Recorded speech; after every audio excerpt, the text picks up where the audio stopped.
Hello my YouTube family, Sanjana Mishra blog में आपका स्वागत है। और आई होप कि आप लोग बहुत अच्छे होंगे। मैं भी बहुत अच्छी हूँ। और अभी सुबह का 9:30 हो गया है और मेरा कोई काम नहीं हुआ। मैं काम में लगी हूँ, बेडशीट हटा दी हूँ और बिस्तर उस्तर साफ कर दी, बस डस्टिंग कर रही हूँ, फिर मेड आएगी तो झाड़ू पोछा करूँगी। तो मैं ब्लॉग आज मैं ब्लॉग शुरू कर रही हूँ 9:30 से ही। और मेरे किचन में भी नाश्ता पानी मेरे हस्बैंड कर ली हैं और आज शायद लेट से थोड़ा जाए, तैयार है। तो मेरा जो काम है मैं उसको कंप्लीट कर लेती हूँ, फिर तब तक मेड आ जाती है, तो नहीं तो हल्ला दंगा होने लगता है, सफाई में लग जाती है। तो वो बेचारी अपना जल्दी जल्दी झाड़ू पोछा करने लगती है, वो रुकेगी थोड़ी है ना मेरे लिए।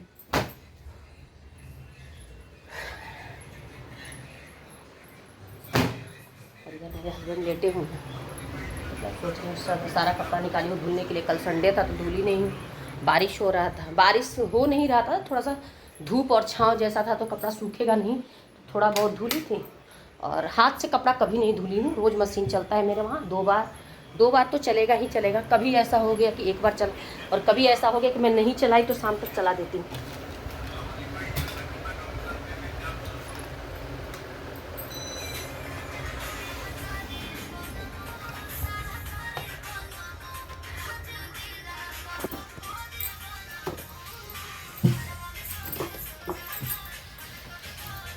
यहाँ पे तो पूरा पता नहीं कहाँ से डस्ट आ जाता है पूरा।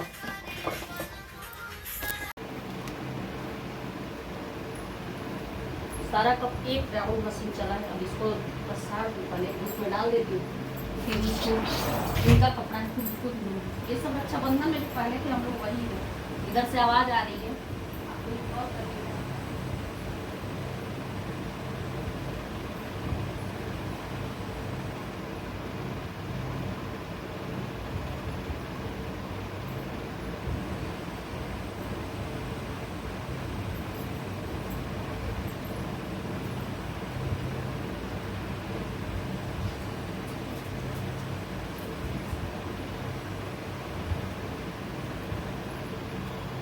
यही है जिंदगी मेरी, हाउसवाइफ होने के साथ साथ एक यूट्यूबर भी बनना चाहती हूँ, क्योंकि घर पे बैठे तो किसी न भगवान ने बहुत अच्छा किया कि मुझे इसमें बिजी कर दिया। नहीं तो और औरतों के जैसे बैठ के दिन भर उनकी कुछ राय, उनकी शिकायत, उनकी बातें उनसे करो, उनकी बातें उनसे, ऐसा नहीं करूँगी क्योंकि अपने काम में बिजी हूँ और मेरे पास टाइम भी नहीं है किसी से बात करने के लिए।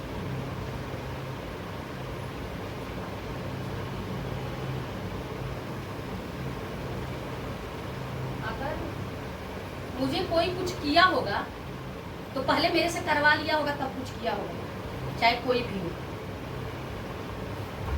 चाहे मेरे ससुराल वाले हो, चाहे मेरे मायके वाले हो। उधर बेल बज रहा है क्योंकि मेरी मेड आ गई, फट गया। और रक्षाबंधन के अगले दिन वाली सुबह मैंने ये भी वीडियो नहीं बनाया क्योंकि बहुत थकी थी और 9 बजे सो के उठी। तो उस दिन मैं पूरे दिन जो सोची थी उसके उल्टा उल्टा होता गया। मैं सोची कि जाऊंगी किसी वहाँ 9 बजे निकल गई, तो मैं सबसे पहले सोची थी कि अपने देवरानी के वहाँ वापस आके रुकूंगी, लेकिन वही 10 बजे निकली और जिसके वहाँ जाना था 20 मिनट का 15 मिनट का रास्ता था, उसके वहाँ हम लोग पहुँचे शायद 12 बजे। और वहाँ से निकलते निकलते अब बहन के वहाँ रुद्राभिषेक था, उसके वहाँ पहुँचे 2 बजे, 2 भी नहीं बजा था, 2:30 बजे पहुँचे वहाँ। उसके वहाँ पूजा हो गया था, उसके वहाँ से उसके रूम पे गया, रुद्राभिषेक हो गया, तो वहाँ मैं खाना पीना भी नहीं खाई क्योंकि उनके वहाँ खा लिए थे, दीदी के वहाँ। अब दीदी के वहाँ खाना पीना खा के अब वहाँ से निकलने में हम लोग को टाइम लगा था। अब अपनी बहन के वहाँ तो खाना वाना नहीं खाई, लेकिन वहाँ से खाना पीना लेके आए कि बनाना नहीं पड़ेगा मुझे। वो बोली कि जो बनाई वो क्या होगा, हम पे मुझे दे दे। और मैं ले जाके बच्चों को, बच्चे भी जाने वाले थे उनके लिए भी खाना बनाए थे, तो फिर बच्चे खा लेंगे और हम लोग खा लेंगे। तो खैर वही हुआ, खाना भी लाई और फ्रिज में रख भी दी और कोई खाया भी नहीं।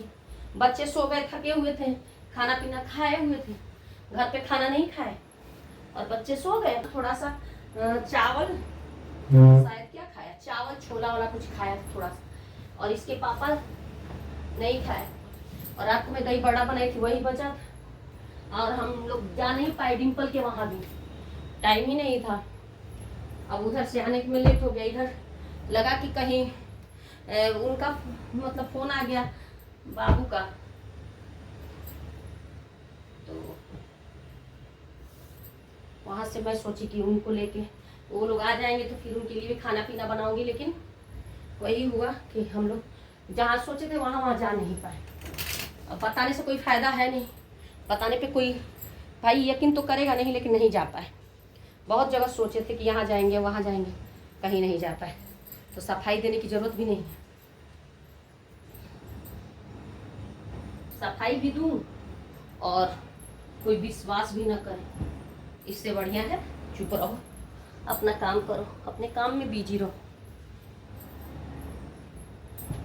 और किसी और से बात करोगे तो दिन भर चुगली ही बात करोगे, उधर की बातें उधर, उधर की बातें उधर। किसी के कैरेक्टर पे बात होने लगेगी कि वो कैरेक्टरलेस है, ये है वो है। सबको कहती हूँ कि किसी के ऊपर उंगली उठाने से पहले आप अपने आप को देखना अपने नज़र से, और किसी और को, मेरे को या किसी को कहने से मैं सोच नहीं पाती। मैंने तो अगर जज किया होगा तो साबुत के साथ किया है, मैंने देखा है आंखों से, मैंने सुना है कानों से। और 40-42 साल की हो गई, आज ही की तो हुई नहीं कि मुझे पता नहीं है किस कौन कैसे बात कर रहा है, किससे बात कर रहा है, कैसे करेगा, क्या सही है।